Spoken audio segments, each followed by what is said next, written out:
थोडंसं टाळ्या झाला तरी चालतील, जोरदार टाळ्या झाला पाहिजे यांच्यासाठी.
तू गो कोकण किनाऱ्यासारखी वारा झुळूक दुपारी रात गारती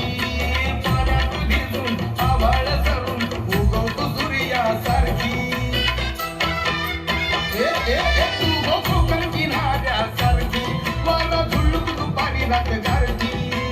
पाण्यात भिजून आभाळ सरून उगवतो सूर्यासारखी स्कुबा डायव्हिंग करू चल गो